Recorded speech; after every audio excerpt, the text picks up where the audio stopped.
Za vsakodnevno internetno higieno je najboljše, da včasih uporabimo tudi kakšno zdravo kmečko pamet, kar pomeni, da ne klikamo po vseh linkih, da imamo posodobljen naš operacijski sistem ali pa tudi mobilne naprave, da uporabljamo kakšno napredno antivirusno oziroma pa zaščito pred različnimi napadi ali pa različnimi grožnjami, pa da smo recimo previdni. Torej, da res premislimo, kaj klikamo, no? Ker dostikrat napadalci hočejo, da nekaj kliknemo in nas zvabijo nekam, kjer pol nesemo neka uporabniška gesla, za katerimi prežijo.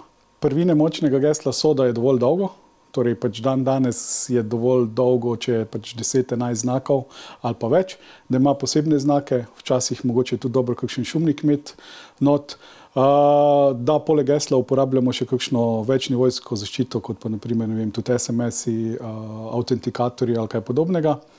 Zdaj, glede menjavanja gesla pa je dobro, da ga vsaj enkrat recimo letno zamenjamo.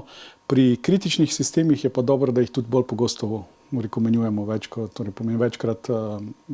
na leto, ne samo enkrat. In pa seveda ne smemo pozabiti, da ne smemo eno in isto geslo uporabljati za več sistemov. Torej, vsak sistem, v idealnem svetu bi vsak sistem moral imeti svoje lastno geslo, tako da bi bilo tudi naša digitalna identiteta bolj varna.